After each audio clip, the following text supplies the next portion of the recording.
The memories of my mom when she went to boarding school was that she worked really, really hard all the time. She worked hard, and that she enjoyed it. She said she loved the nice white sheets, and she had food, but it was hard work. They always had something to eat and something to do.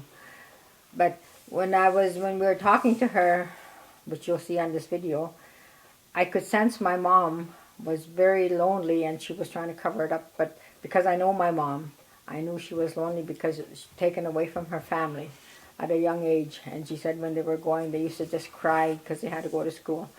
And I believe my mom blamed her dad because she had no really love for him because they were taken away, and I think that's why. But my mom was very, very close with her mother, and her mom died when she was 68, so my mom was always kind of alone.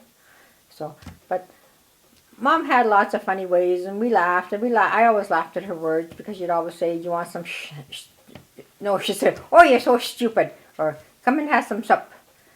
But, you know, in reality, I have the same problems. I could not say a lot of words either. But my mom was a hard worker when she lived with my dad because she born 16 children.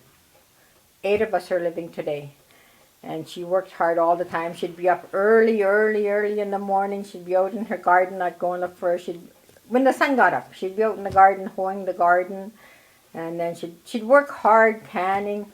My mom was a very hard worker, and I believe that's where I got to learn to work hard, was from my mom. And my mom, even though she was so sad, a lot of things happened, she would still sing. She would sing in the early mornings. You could hear her singing, and she had a beautiful voice for singing. And she used to sing in Cree, and I loved that. I'm only sorry that she would sing hymns in Cree. And I'm only sorry that I never got it on tape. Because just before she died, which was 92 years old, when I went to see her and I asked her, "Mom, sing me a song."